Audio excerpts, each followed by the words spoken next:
Muy bien, quiero darles la bienvenida a nuestra clase de introducción de la teología del Antiguo Testamento y vamos a continuar con nuestra temática acerca del testimonio de Israel, el testimonio que nos presenta la Escritura Sagrada del Antiguo Testamento. Muy bien, como hemos venido viendo, ya abordamos dos grandes secciones. La primera, que es el testimonio primordial en Israel, y que se basa en el testimonio en oraciones verbales. Abordamos los verbos, los adjetivos, los sustantivos, el uso de las metáforas para este testimonio, para la presentación de este testimonio. Y ahora vamos a hablar, en la segunda sección hablamos sobre la réplica del testimonio. Y bueno, vimos que hay la presentación de un testimonio distinto del primordial, y que este testimonio es una interrogación, es como un cuestionamiento que se hace al testimonio primordial basado en otros testimonios. Y ahora, en esta tercera sección, vamos a abordar un nuevo tema que tiene que ver con otro tipo de testimonio, al que el autor Brueggemann le va a llamar el testimonio no requerido de Israel. Muy bien, este testimonio no requerido, como su nombre lo dice, es un testimonio que no se está solicitando, un testimonio que no es el que se está pidiendo, porque aquí lo que estamos viendo es que el tema en cuestión es saber acerca de Yahvé, saber acerca de sus relaciones, saber acerca de sus acciones en el mundo, porque quien se está poniendo aquí, digámoslo así, en tela de juicio, dentro de esta metáfora del juicio, es Yahvé. Y lo que tenemos que responder es si es o no es este Dios el Dios verdadero, y si es o no un Dios fiable. ¿Podemos confiar en Él? ¿Podemos depositar nuestra confianza en Él? Y esa es la pregunta. Entonces, vamos a encontrarnos con un tercer tipo de testimonio, que es un testimonio no solicitado, porque resulta que en Israel también hay un testimonio que no habla directamente de Yahvé. Es un testimonio que habla de otros. En este caso, estaríamos hablando de los compañeros de Yahvé. Habíamos dicho que una de las metáforas, o la mayor parte de las metáforas que se utilizan para hablar acerca de Dios en el Antiguo Testamento, son metáforas que tienen que ver con el acompañamiento, es decir, que ven a Dios como un compañero de camino, como un compañero de viaje, que está presente con el pueblo, que está presente en la creación, que está presente en muchos ámbitos.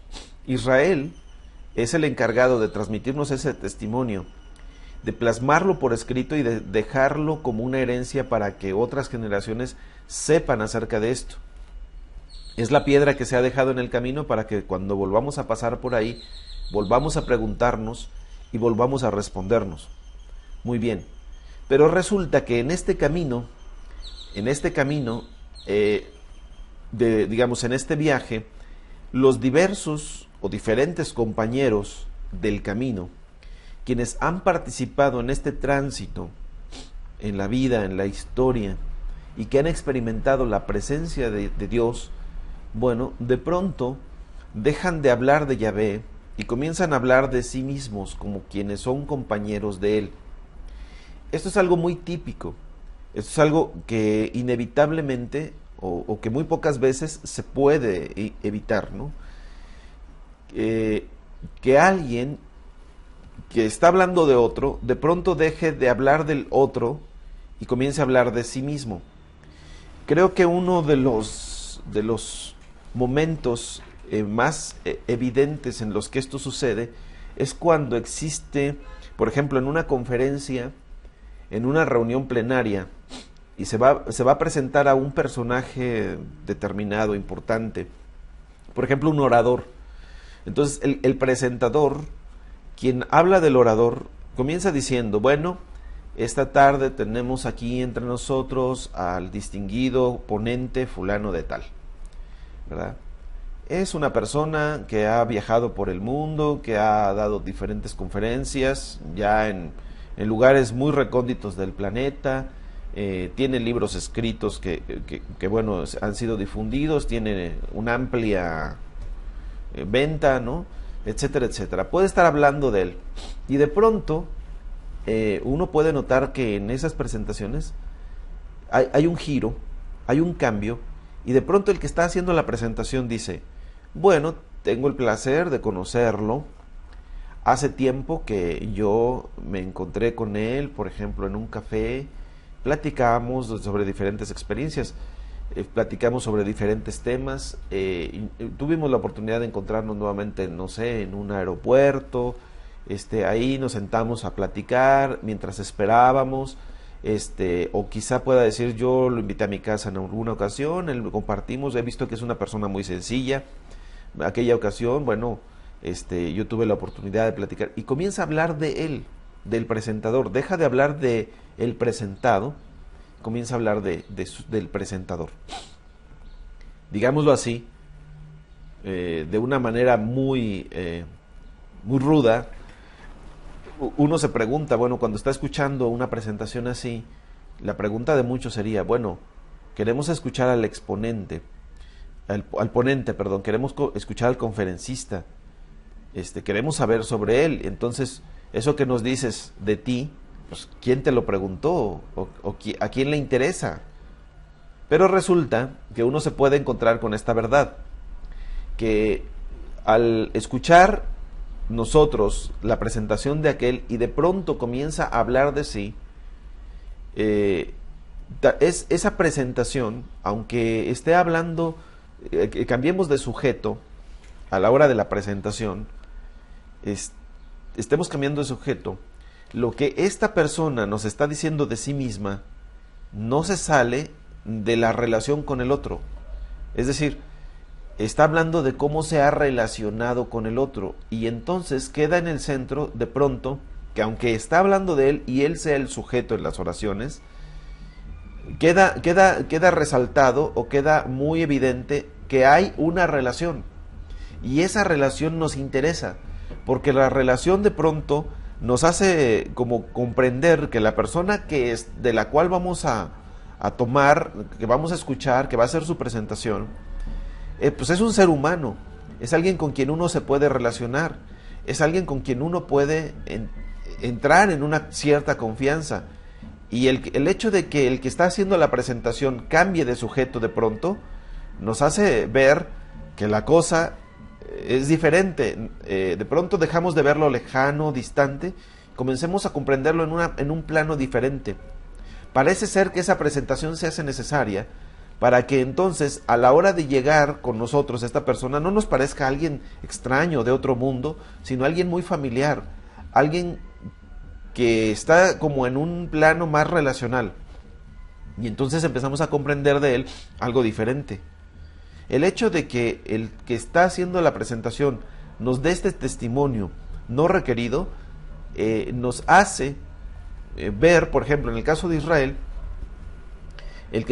Israel que está dando testimonio, de pronto empieza a hablar de él, por ejemplo, y a nosotros nos deja un sabor distinto, nos deja una experiencia distinta, porque ya no vemos a Yahvé como un personaje distante del cual se habla allá en la lejanía, sino más bien de un personaje cercano del cual se habla aquí en la relación, y de pronto como que uno tiene una conexión diferente, una conexión más emotiva, una conexión más sensible, una conexión más cercana con este personaje.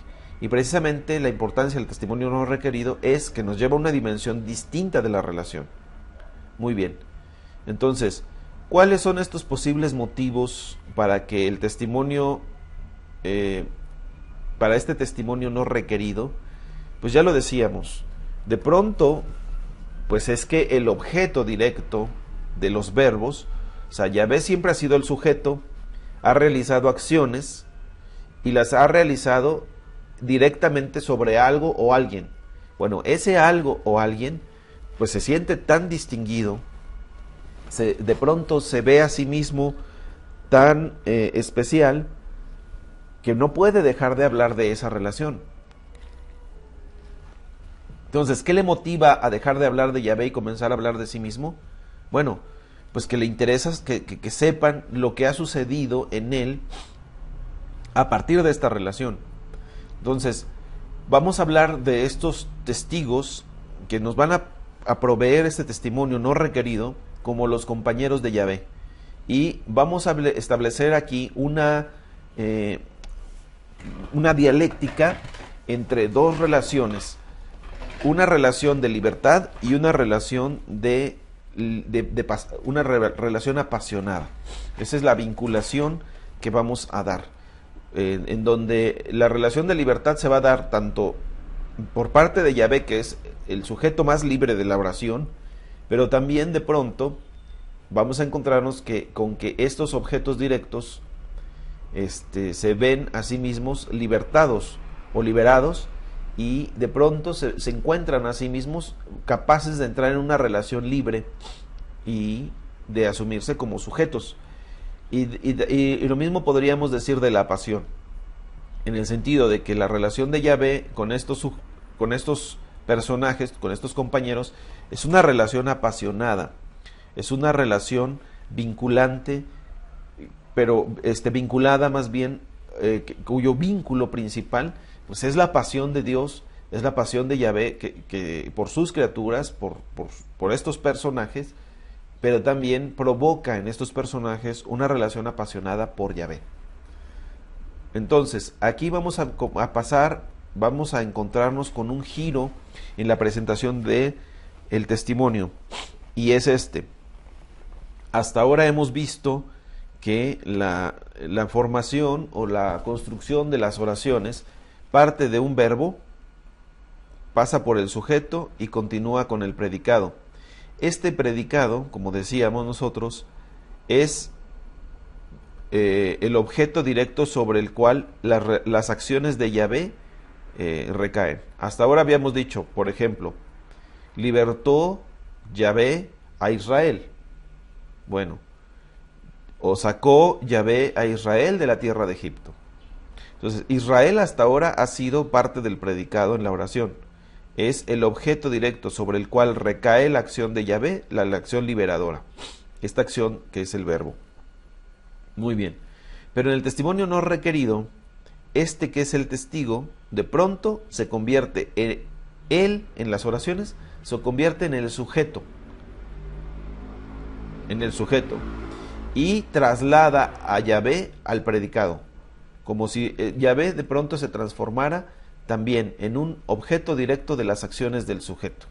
Es decir, por ejemplo, cuando el sujeto alaba, o sea, ya Israel alaba, que sería el verbo, a Yahvé, agradece a Yahvé, se entrega a Yahvé, bueno, Yahvé ahora es el objeto directo de estas acciones. Y en este caso el testimonio cobra un giro diferente. Vamos a encontrarnos entonces con estos testimonios. Ahora, ¿quiénes son estos sujetos que van de pronto a aparecer y van a cambiar el sentido de las oraciones? En primer lugar, vamos a ver, al primer sujeto es Israel mismo. Israel como comunidad. Como comunidad, no solamente como un grupo de gente que está reunida en un sitio. Es una comunidad porque y lo que le da consistencia a esta comunidad es la experiencia con Yahvé a lo largo de la historia. Es una comunidad histórica que se forma tanto geográfica como experiencialmente, pero también como a través del tiempo, ¿no? Bueno, el otro sujeto que va a aparecer aquí y que va a invertir este diagrama es la persona, el ser humano como persona, independientemente de su nacionalidad, de sus circunstancias. Es el ser humano universal. El tercer sujeto que va a aparecer aquí como parte de esta presentación van a ser las naciones. Es decir, así como Israel es una nación, un pueblo, bueno, van a aparecer otros pueblos también aquí dando un testimonio y van a invertir este esquema. Y por último, vamos a encontrarnos con la creación. porque la creación no queda fuera de este testimonio. La creación, como dice el Salmo, los cielos los cielos cuentan la gloria de Dios, y de pronto estos cielos, que son sujetos, esta tierra, este universo, esta creación, también va a aportar su propio testimonio, y como compañero de Yahvé va a invertir también este esquema. Vamos a ir abordando uno por uno, y el primero de ellos, como lo habíamos dicho, es Israel como compañero de Yahvé. Muy bien. Entonces, ¿qué nos va a decir este compañero de Yahvé? Bueno, de lo que nos va a dar testimonio es de ese amor originario de Yahvé por Israel. Aquí hay que recordar que Israel es el principal testigo, y es Israel quien nos transmite el testimonio escrito, y por lo mismo pues va a aparecer como el principal actor, como el principal sujeto en este testimonio. Y como ellos son los que transmiten el texto, entonces parece ser que ellos son como Israel es algo así como el parámetro, el modelo a través del cual se van a calificar o se van a abordar todos los otros temas. Entonces, para Israel, el amor de Dios, el amor de Yahvé, no surgió en un momento determinado de la historia, sino que precisamente Dios ha amado a Israel desde tiempos inmemorables. Es el amor de Dios lo que ha dado origen a este pueblo. Yahvé los ha amado desde antes que ellos existieran. Los amó desde que estaban ya en el seno mismo de Abraham.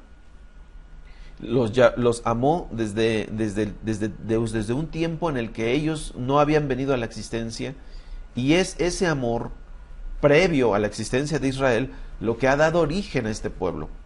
Los israelitas en este testimonio nos presentan precisamente su origen en un amor apasionado de Dios por el pueblo, por un pueblo que no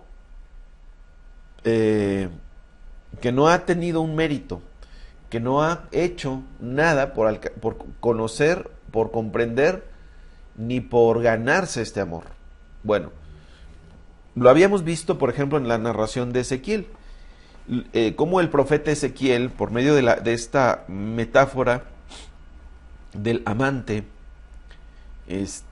precisamente habla de cómo el personaje que va pasando, va caminando por un campo y ve a lo lejos a una bebecita, una bebita, que está tirada ahí entre la sangre todavía, con la placenta, el cordón umbilical ahí, bañada en sangre y en agua, ¿no? Es una descripción muy, muy, muy severa la que se da aquí, como que una madre la ha dado a luz, pero no la quiso, no sintió nada por ella, sino como un desprecio y como un rechazo, y es lo que hizo que esta madre la abandonara en el campo. Digamos que esta es una imagen muy propia de la época, porque era muy común en varios pueblos que esto se hiciera. O sea, cuando un padre no deseaba, y sobre todo en el caso de los padres que tenían una hija, no deseaban tener una hija, porque era un gran compromiso. Los hombres, las culturas antiguas preferían tener varones como hijos, y a veces cuando nacía una mujer, cuando nacía una muchachita, una mujercita, pues la familia se veía en un gran compromiso. Había que pensar que esa mujer, para la familia, no le daba grandes aportes, no iba a trabajar en el campo, no iba a ayudar a cuidar a los animales. Cuando llegara la edad de casarse, el padre tenía que conseguir una dote muy alta para poderla casar con alguien, que un hombre la quisiera. Pues él tenía que hacer un negocio y tenía que dar dinero y tenía que pagar muchas cosas. Para un padre era una carga tener una hija. Bueno, por lo mismo, en muchas culturas, no es propiamente de Israel o exclusivamente de Israel, en muchas otras culturas, la la tradición o la costumbre era pues tomar a esas muchachitas, esas niñas, esas bebés y arrojarlas, abandonarlas en un campo para que murieran allá. Y la mayoría de las veces estas niñas morían y eran devoradas por los perros o por animales carroñeros. Entonces, esta historia nos narra no propiamente una costumbre de Israel, sino una costumbre de los pueblos antiguos. Y lo que dice es, bueno, yo pasé por el campo y te vi ahí, tirada en el suelo, abandonada. Bueno, sentí compasión de ti y dije, vive. Y yo determiné que vivieras. Así es como Israel es entendido desde el punto de vista de Yahvé. Una niña no deseada, una niña sin valor, sin valor en el sentido de su precio, de su valía. No tienes una valía, no te protegieron, no salaron tu cuerpo para las infecciones, no te cobijaron, sino que te abandonaron en el campo. Pero yo decidí que vivieras. Yo decidí que vivieras. Y entonces pasé por ahí y decidí que vivieras. Y entonces viviste, creciste, te desarrollaste y llegó una etapa en la que te convertiste ya en una mujer. Y yo volví a pasar por ahí, te vi, dice el Señor, y vi que ya habías entrado en la edad de los amores y yo te amé. O sea, pero ese amor no surgió ahí, de que te vi madura, bonita, ¿no? Sino desde antes, cuando alguien te arrojó al campo para que murieras, yo te amé. Entonces, esto describe una realidad impactante, impresionante de parte de Dios hacia su pueblo, porque muchas veces Israel va a ser descrito como la esposa amada, como el hijo amado, ¿no? Como la oveja amada. O sea, siempre hay una relación de amor. Hay que recordar que las metáforas de las cuales hemos venido hablando son metáforas que describen amor. Alfarero que con cuidado va dándole forma a su vasija. Un jardinero, un viñador que planta con mucho cariño y cuidado su plantación, su viñedo, y lo deja ahí, lo cuida. Un esposo, un amante que ve a esa mujer y se enamora apasionadamente de ella, capaz de hacer locuras por conquistarla. Un padre que ve a su hijo en ciertas circunstancias y dice, de Egipto llamé a mi hijo. Es un padre amoroso. Entonces, es ese amor lo que va a dar origen al pueblo. No es ni la grandeza del pueblo, ni la cualidad o la calidad especial de este pueblo, sino más bien es su condición tan pequeña, tan pobre en el mundo, que Israel en el libro de Deuteronomio recuerda, Moisés le recuerda al pueblo, tú no eras pueblo, no eras una nación grande, no eras nada, sino precisamente como no eras nada, Yahvé te llamó a la existencia. Entonces, es el amor lo que da origen al pueblo de Israel. Ahora, ¿qué es lo que sucede? Bueno, que la relación comienza a ser descrita a partir de una alianza que Dios hace con este pueblo. La alianza va a ser la base para esta relación. Pero diríamos, y recordemos que la alianza en Israel no es una alianza que se hace tipo contrato, en donde hay dos, se le llama una relación bilateral, porque, bueno, en una alianza, en un contrato, las dos partes, están como en igualdad de circunstancias, y entonces pueden entrar en una relación en la que ambos se exigen y se comprometen al mismo tiempo a la relación. Esto lo puede uno ver, por ejemplo, en las relaciones comerciales, en donde un personaje, una empresa entra en relación con otra empresa y están como en igualdad de circunstancias, pero se alían, hacen una alianza para hacerse más fuertes, para consolidarse y para poder competir en el campo, en el mercado.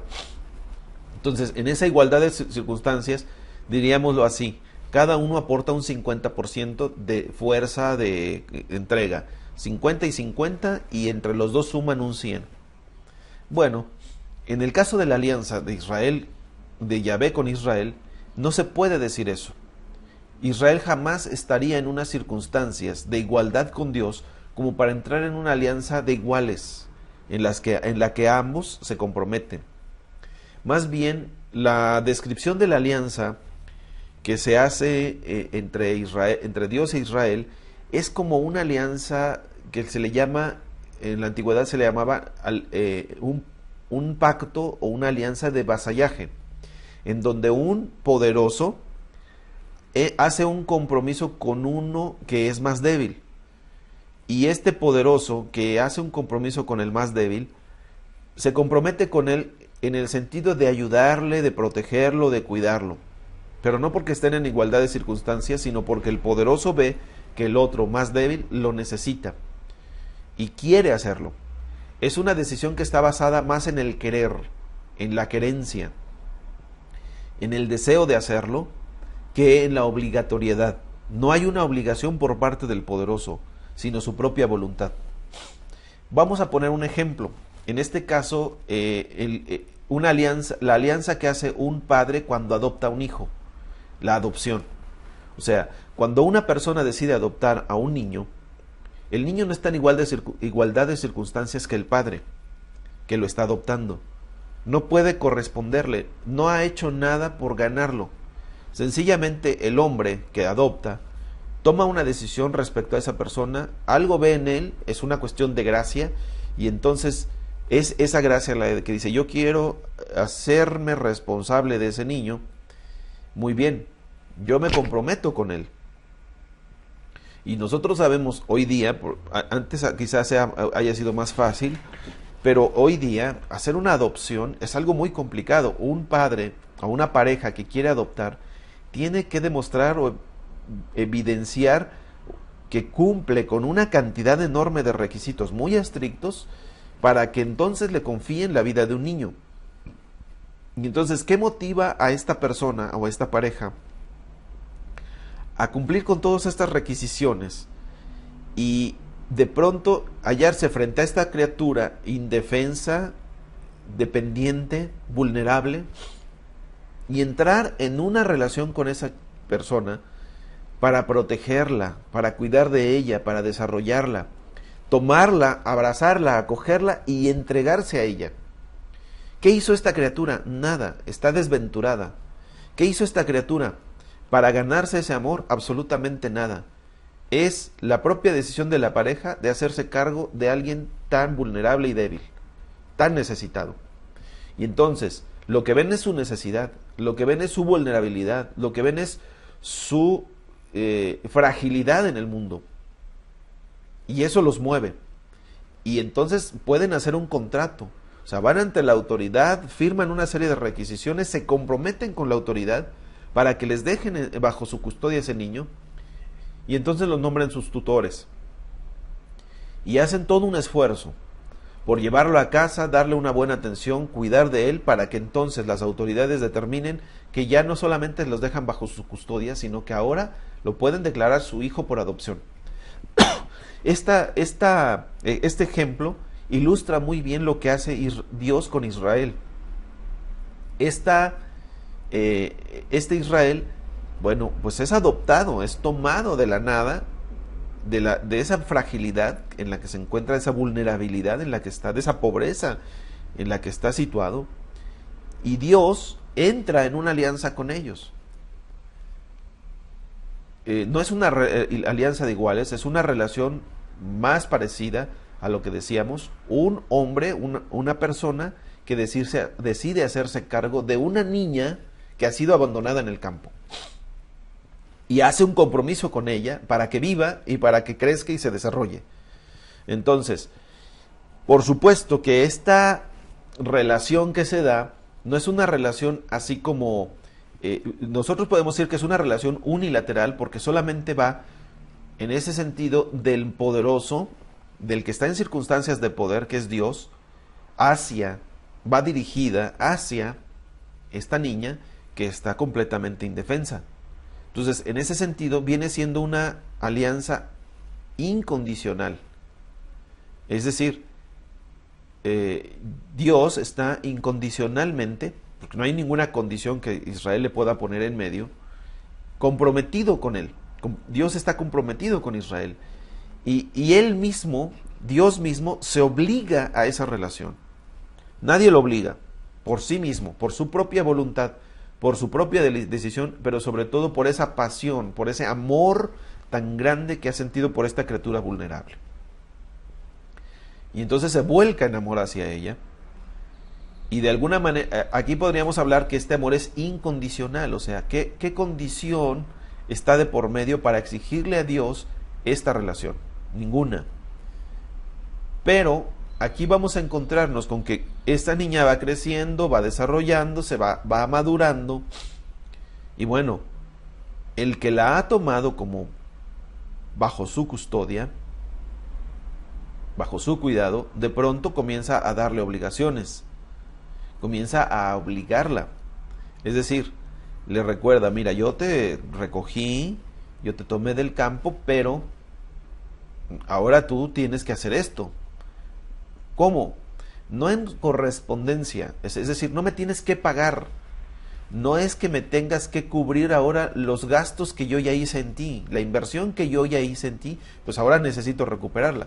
No es en ese sentido, sino en el sentido de yo busco tu desarrollo, yo busco tu crecimiento, yo busco que tú salgas de tu situación, de tu condición de miseria, de pobreza, y que te hagas robusta, que te hagas fuerte, que produzcas tu propio fruto y alcances la plenitud de la vida.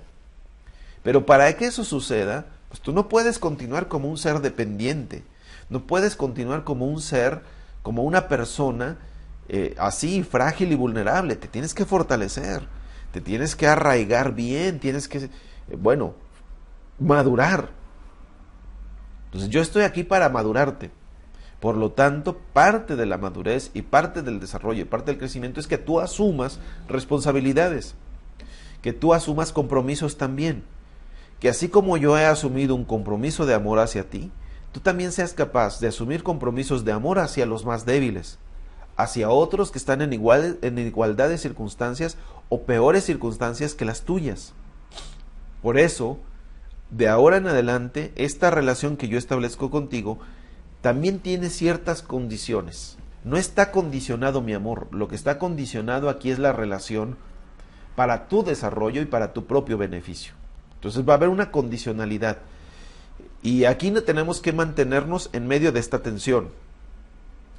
Yo escuché a un predicador que dijo una expresión, a mí me gustó mucho, porque creo que expresa mucho de lo que estamos diciendo aquí.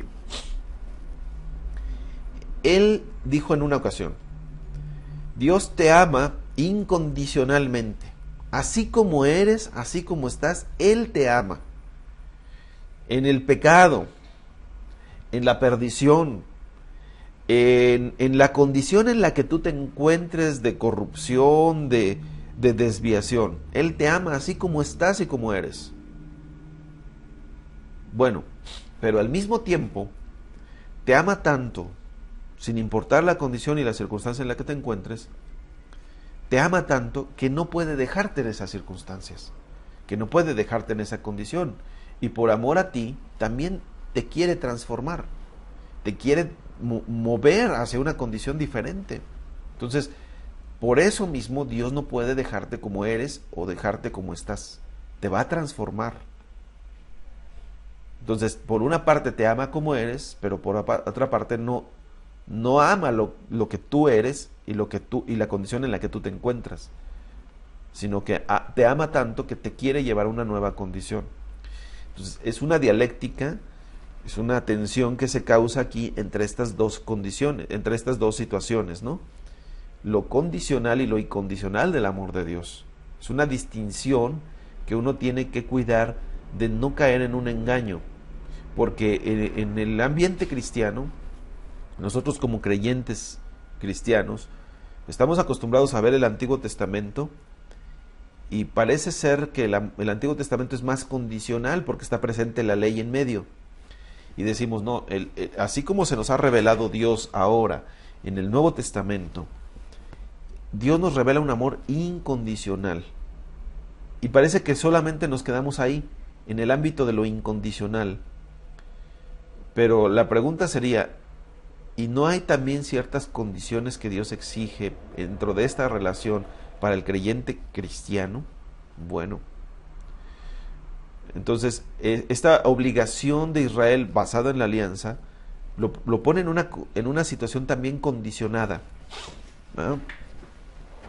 Cuando Israel ya está en una posición capaz de entrar en una relación de amor con Yahvé, pues Yahvé no le perdona que sea una esposa infiel.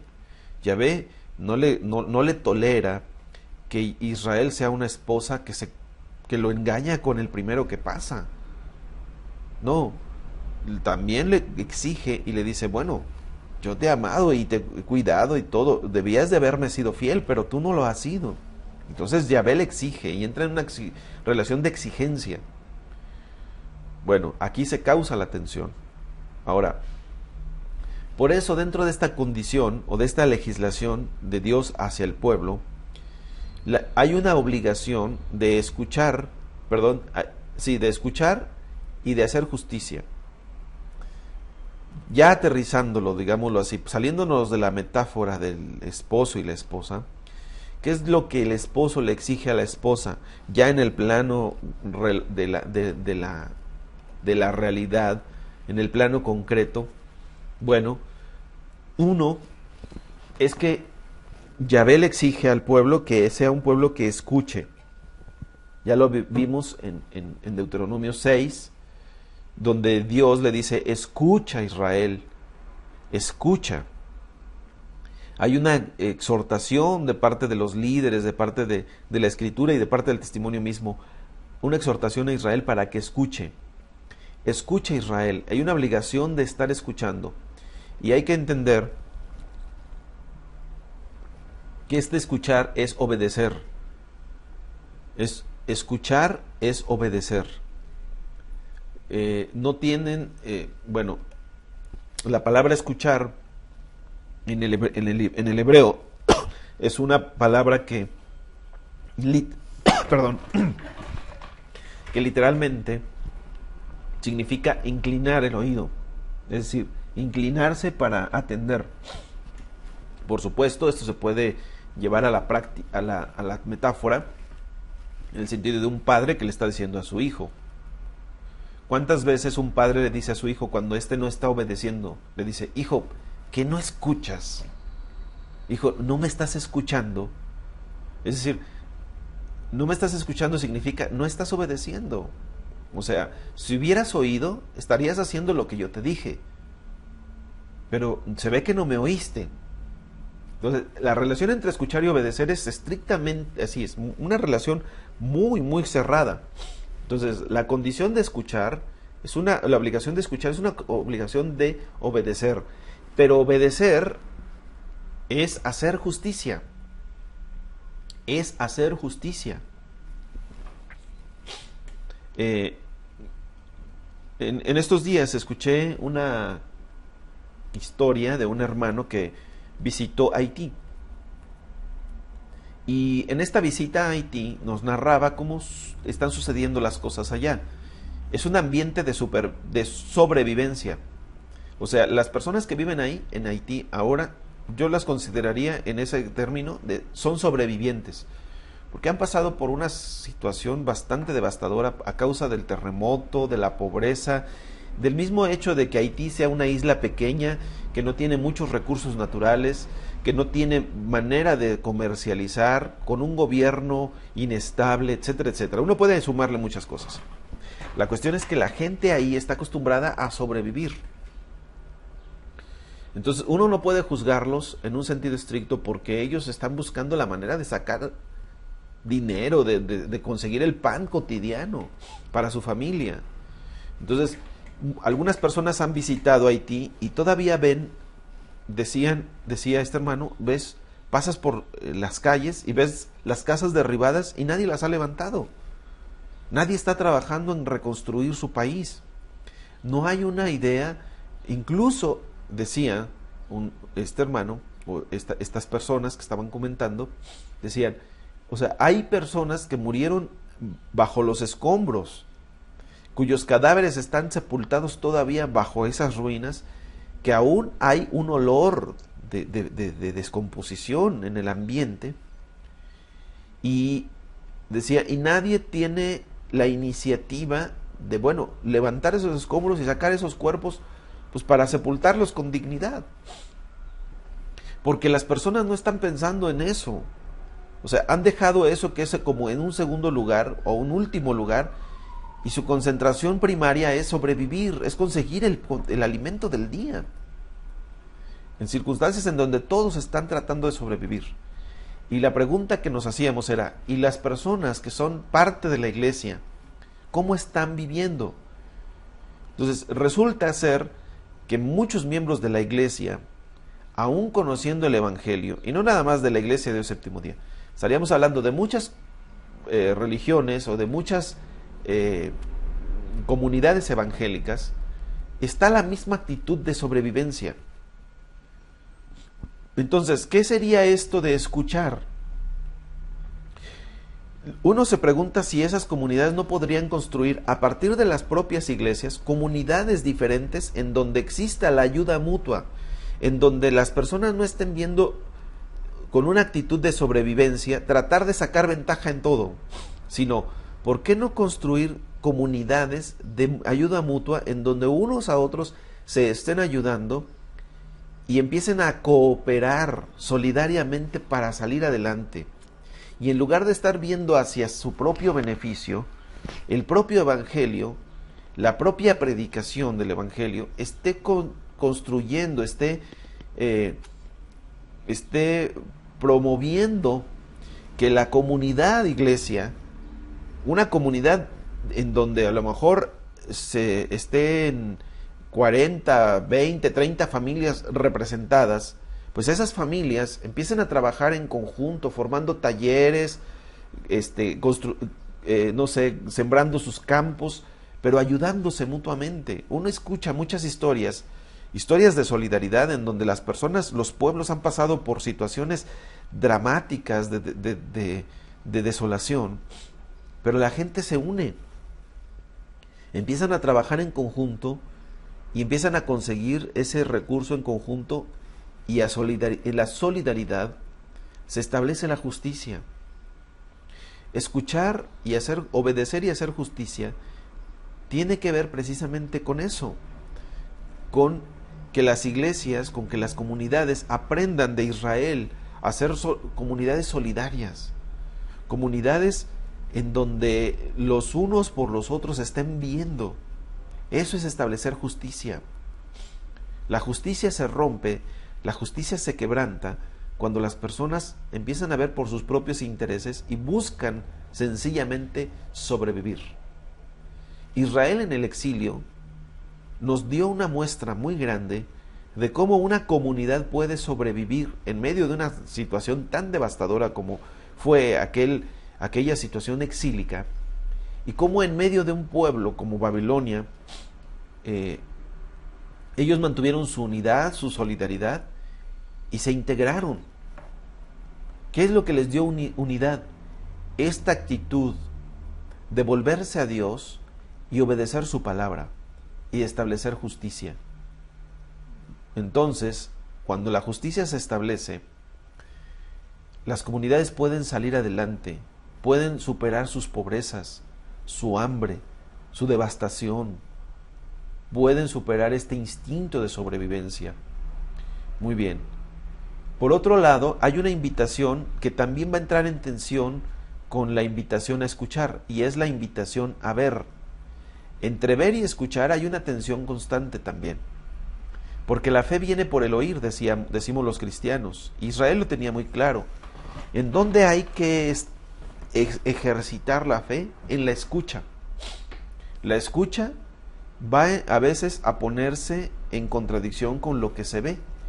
Es decir, si yo estoy viendo esta devastación, si yo estoy viendo esta desolación, Si yo lo que estoy viendo es un ambiente de desesperación y de desesperanza, quizá precisamente por lo que veo, yo deje de creer que se puede cambiar las cosas. Aquí en México estamos viendo una realidad muy cruel de violencia, de muerte, de desolación. Y entonces uno ve las noticias, ve las portadas de los diarios, ve las imágenes que circulan en internet, los videos, y entonces ante esta visión, ante esto que uno ve, resulta en el corazón, en la mente, se suscitan una serie de sentimientos, de experiencias desoladoras, desesperanzadoras. Y si uno se deja guiar por eso que ve, bueno, deja de tener esperanza, pierde uno fuerza para luchar, para construir algo nuevo. Entonces, ante esto que se ve, uno tiene que establecer una tensión entre lo que ve y lo que escucha, porque por otra parte está la palabra de Dios que nos llama a construir algo diferente. Uno tiene que escuchar la palabra de Dios en circunstancias como estas, en donde las personas se están atrincherando. Uno ve en muchas ciudades como muchas casas bonitas que estaban así exhibidas, que uno podía pasar por la calle y decir, oye, esta casa, mira qué bonita la construyeron, qué jardines tan bonitos tiene. No, hoy levantaron bardas enormes para que ya no se vea hacia adentro. En muchos lugares, además de las bardas, están construidas como si fueran cuarteles militares, bardeados y cerrados y circulados por estos alambres de púas, circulados por alambres electrificados. La gente está disimulando lo que sucede en sus vidas para que no sean víctimas de la delincuencia, de las extorsiones, de los secuestros. Entonces, uno ve todo eso, y ¿cuál es la tendencia natural? A seguir esa corriente y hacer lo mismo. Entonces la gente deja de ser social, de ser sociable, de dejar de convivir con los vecinos, ya no habla de lo que está sucediendo en su vida. Cuidado y hablar de los éxitos, ya no se puede hablar ni se pueden exhibir. Yo he conocido personas que, bueno, tienen cantidades de recursos, se han enriquecido, pero andan en autos viejos, visten ropa vieja, tratan de mantener un perfil bajo, decimos nosotros. ¿Para qué? Pues para no ser víctimas de la violencia, ¿no? Y bueno, se está generando todo esto. Entonces, la pregunta que uno se hace es, ¿y esto se puede cambiar? ¿Es posible que esto se pueda transformar? ¿Es posible que la sociedad pueda experimentar libertad, tranquilidad, paz? Bueno, sí se puede, sí es posible, pero uno necesita creerlo, y para creerlo hay que escuchar la palabra de Dios. Por eso también hay una invitación a escuchar. Pero uno puede decir, bueno, y entonces no tiene uno que guiarse por la vista. Sí, pero hay ciertas visiones que uno debe seguir. Por eso también hay una invitación a ver. En la Escritura hay una invitación a ver las cosas que Dios está haciendo, que se contrarrestan con las cosas que están sucediendo. Y esta tensión entre escuchar y ver, bueno, uno tendría que preguntarse, por ejemplo, Dios hizo grandes portentos en Israel, abrió el Mar Rojo y le dio de comer al pueblo de Israel en el desierto, abrió la peña para que de ella saliera agua. Entonces hay una invitación a ver eso. Pero por otro lado, cuando llega Israel frente a la tierra prometida, y aquellos espías entran a la tierra a reconocerla y regresan con noticias, ellos regresan aludiendo a visiones que tuvieron. Es decir, vimos gigantes, vimos que la tierra es fructífera, vimos que la tierra produce, sí, como se había dicho, la leche y la miel, y vimos que la tierra es tan productiva que dos hombres tenían que llevar entre ellos dos un solo racimo de uvas. Pero ¿qué vimos más? Vimos que ellos son gigantes y a nuestro parecer Nosotros, al lado de ellos, éramos como langostas.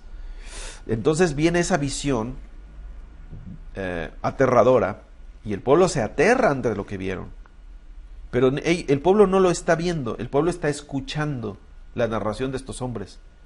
Y entonces aquí hay una contradicción entre lo que vieron estos hombres y lo que vio el pueblo en Egipto. Porque vieron las plagas, vieron el mar. Y entonces, ¿qué visión van a seguir? Pero más allá de la visión, también está lo que oyeron. Es decir, el pueblo de Israel no entró a la tierra para ver esos gigantes. Ellos están basándose en lo que escucharon de estos expedicionistas. Y frente a lo que ellos vienen diciendo, está lo que Dios les ha dicho. Porque Dios les ha dicho, entren a la tierra y poséanla, yo iré con vosotros. Entonces, hay una palabra acá y otra palabra acá, y estas están en contradicción. Y hay una visión acá y una visión acá, y estas también están en contradicción. Pero Dios hace una invitación a escucharlo a Él y a ver lo que Él está haciendo. Muy bien, también hay una invitación a contemplar, y está esta visión, esta tensión entre lo que uno escucha y lo que uno contempla, lo que uno está viendo y lo que uno está escuchando. Bueno, ¿cuál es entonces la función de Israel en el mundo? Escuchar, obedecer, ver y atender, contemplar y estar dispuesto a establecer la justicia. Pero resulta que Israel se presenta como un pueblo contumaz, un pueblo que ha endurecido su corazón, que ha endurecido su cerviz, es decir, no se ha querido inclinar, humilde, obediente. Y por lo mismo, Dios lo ha tenido que dispersar. Este pueblo contumaz y rebelde, este pueblo ahora es un pueblo disperso. Y bueno, ya hemos hablado de esta experiencia de Israel en el exilio, en el que Dios los llama al arrepentimiento. Ellos experimentan el dolor. Aquí es donde viene esa réplica al testimonio, en donde ellos experimentan a Dios en su negatividad, en su ambigüedad. Va a haber testimonios de que se están sintiendo abandonados. Y precisamente se sienten abandonados, no ven el rostro de Dios, ¿verdad? Pero hay una vuelta de parte de Dios hacia ellos en respuesta a lo que están diciendo, y les dice, bueno, ustedes están en estas circunstancias, ¿por qué? Porque dejaron de verme a mí y no me ven porque ustedes están de espaldas. ¿Cómo me van a ver si ustedes están mirando hacia otro lado? Ahora están experimentando el dolor, la ausencia de Yahvé y esa esperanza de volver a su tierra y reunificarse. Entonces, en estas experiencias dentro del exilio, ellos logran entender mediante el interrogatorio que hacen al testimonio primordial, logran entender algo, que el problema no es Yahvé, el problema son ellos, porque ellos son los que han abandonado, los que han cerrado los ojos, los que han cerrado los oídos, los que han desobedecido, y ahora tienen la necesidad de volverse a Dios, y ven la respuesta de parte de Dios en el retorno. Dios les permite regresar a Israel y reconstruirlo, y reconstruir su país, reconstruir su templo, su muralla, y ahora este Israel que ha regresado se reúne como una nueva comunidad dispuestos a la obediencia. Entonces remodelan su vida, la vuelven a orientar ya basados en la obediencia y en la esperanza, y entonces ahora a partir de aquí la vida de Israel cobra una nueva manera de narrarse. Ellos miran hacia atrás y ya narran su historia de manera diferente. Uno puede notar, por ejemplo, la diferencia que hay entre cómo narró el pueblo de Israel en el libro de Samuel y en el libro de las crónicas, de los reyes, y cómo cuando ellos regresan reconstruyen esa historia y vuelven a narrar esa historia ya desde un punto de vista diferente. Y el punto de vista diferente está relatado en el libro de las crónicas. El primero y segundo libro de las crónicas es un texto que escribieron los israelitas cuando regresaron del exilio. Cuando regresaron, ya con una visión distinta.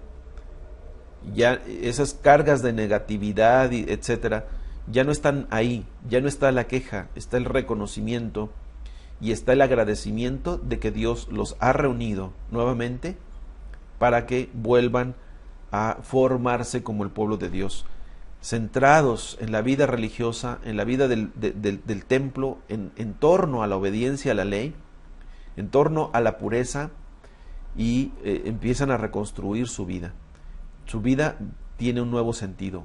Las respuestas antiguas, esas preguntas de por qué nos has abandonado, dónde estás tú, hasta cuándo te acordarás de nosotros, estás o no estás con nosotros, dejan de tener eco, y ahora Israel recupera su testimonio y dice, bueno, sí, Dios ha estado con nosotros, Dios no nos ha abandonado, Dios nos ha escuchado, Dios ha atendido.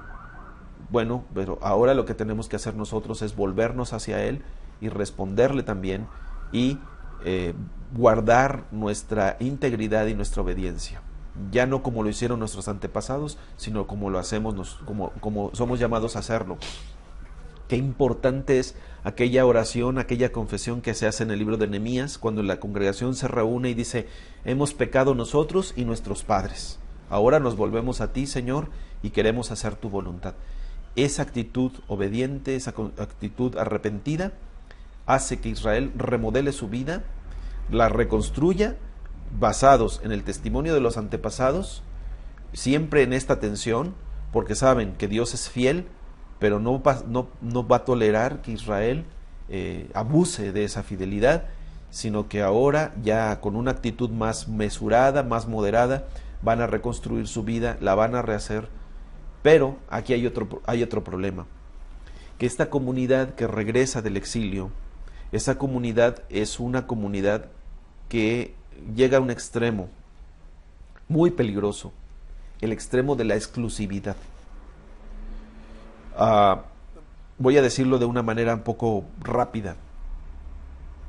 Estos israelitas que vivieron durante 70 años en el exilio habían experimentado duras luchas, tentaciones permanentes, constantes, y ellos habían tomado una decisión: obedecer a Dios y mantener su fidelidad y su integridad dentro de aquella nación babilónica, y no iban a permitir contaminarse en el sentido de adoptar elementos de aquella cultura. Ellos decidieron mantener su identidad a través de la circuncisión, a través de la guarda de la ley, sobre todo de la guarda de la alimentación, porque era lo que más les distinguía frente a esa nación, y la guarda del sábado. Entonces, estos tres elementos, el sábado, la alimentación y la circuncisión, les van a hacer que se afirme su identidad y se fortalezca. Ellos siempre se identificaron como israelitas, como pertenecientes a un pueblo diferente. Cuando ellos regresaron a la tierra para reconstruirla, se encontraron con una situación contradictoria. Los israelitas que habían permanecido en esa tierra habían sido como lo que les narré de Haití, un pueblo que no se había interesado durante esos 70 años en reconstruir, en rehacer la vida. Se habían olvidado de la ley, se habían mezclado ya con los vecinos. Entonces, cuando regresan, vamos a imaginarlo así, regresan estos ex exiliados, ahora repatriados, regresan a su patria y esperan encontrarse con sus hermanos israelitas en iguales condiciones o mejores condiciones que ellos. Pero no, resulta que estos que se habían quedado acá no habían hecho nada, no tenían esa identidad ni ese celo. Entonces, ¿qué hacen estos? Dicen, bueno, nosotros nos hemos mantenido, estoy reconstruyéndolo según mi propia narración, nosotros nos hemos mantenido, hemos hecho un esfuerzo por mantenernos firmes, fieles, pero ustedes se contaminaron y se olvidaron de Yahvé. Nosotros somos el pueblo auténtico, ustedes ya son una mezcla. Son estos lugareños que vivían ahí en la tierra los que al sentirse desplazados, al sentirse señalados, al sentirse menospreciados por los que regresaban, les apodan los judíos, porque estos que regresan son de la tribu de Judá. Y los que se habían quedado en la tierra se identificaban a sí mismos como israelitas, y aunque no tenían identificado perfectamente de qué tribu pertenecían, ellos decían que eran pertenecientes a las 10 tribus restantes, o 11 tribus restantes, sobre todo a las 10 tribus restantes. De este grupo segregado, rechazado por los judíos, surgen los samaritanos. Y estos samaritanos, que todavía en ese momento no son samaritanos, sino israelitas, señalan a este grupo que regresa como los judíos. Y de ahí surge el judaísmo. Entonces, este pueblo se siente orgulloso, tienen muy en alto su concepto de sí mismos y se ven a sí mismos como una raza pura, que no se ha contaminado. De hecho, con Esdras toman las decisiones más radicales. Empiezan a expulsar a las mujeres con las que se habían casado, que eran procedentes de otras naciones, para que se mantenga pura la raza. Empiezan a rechazar el idioma que muchos traían, el idioma caldeo, que traían de Babilonia, porque habían muchos que habían nacido allá y no sabían el hebreo, y traían ya con ellos el idioma babilónico, y entonces en ese rechazo hacia lo babilónico empiezan a recuperar el hebreo, y entonces todas sus obras, todos sus textos empiezan a depurarlos para que queden solamente en el hebreo, y forman las sinagogas como escuelas para que ahí sean educados los niños y el resto de la población en los usos, en las costumbres del pueblo hebreo, en especial del pueblo judío, porque ahora surge el judaísmo como tal, un judaísmo nacionalista, un judaísmo que tiene muy arraigada ahora, muy fuerte la idea de la pureza,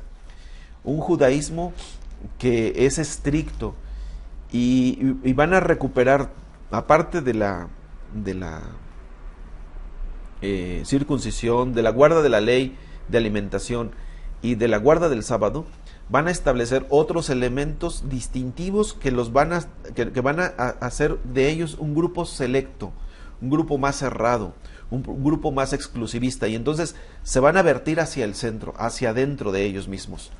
Y esto va a llevarlos a una actitud extremista que tiene que ver con esto de lo que estamos hablando, que van a empezar a hablar Israel, en este caso, ahora Judá, ahora el judío, va a empezar a hablar de él mismo como un pueblo exclusivo, ya no un pueblo diferenciado, un pueblo que ha sido distinguido, pero es diferente ser distinguido a ser exclusivo, porque el exclusivo lo que dice es solamente somos nosotros y nadie más puede ser.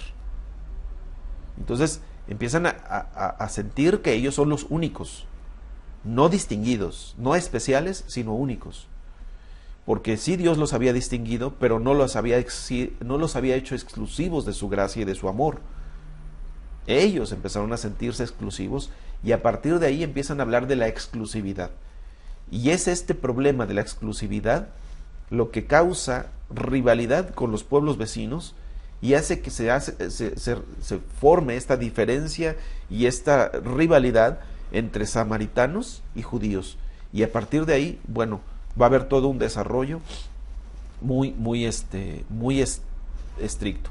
El problema es que esta exclusividad, esta idea de Israel como un pueblo preferido, y no solo preferido, sino exclusivo de Dios, va a empezar a quedar plasmado dentro de los textos del Antiguo Testamento. Pero gracias a Dios que estas ideas de la exclusividad quedaron como en un debate, porque van a empezar también a surgir otros debates que contradicen la idea de la exclusividad. En particular, en la tercera sección del libro de Isaías, en donde se incluyen a los gentiles, en donde se incluye a incluso a los eunucos, a los mutilados, etcétera, etcétera. Se incluye a las mujeres, se incluye a las mujeres extranjeras. Bueno, vamos a ver que hay un debate ahí entre la exclusividad de Israel, de Judá, que ahora se siente exclusivo, y la apertura que algunos otros sabios tienen y que critican precisamente de los que tienen las ideas exclusivistas. Muy bien.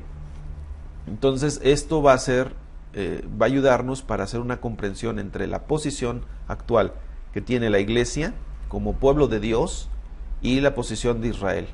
Y tendríamos que hacernos la pregunta si nosotros como Iglesia podemos llegar o caer en el extremo de sentir que somos un pueblo exclusivo, que somos un pueblo, sí, privilegiado, distinguido, pero el extremo es sentirnos exclusivos. Y yo creo que de la experiencia de Israel podemos aprender muchas otras cosas de esta teología que se va desarrollando en el Antiguo Testamento. Podríamos aprender, bueno, pues para nuestra práctica muchas cosas más. Bueno, continuaremos sobre este testimonio no requerido en la siguiente sección. Que Dios los bendiga.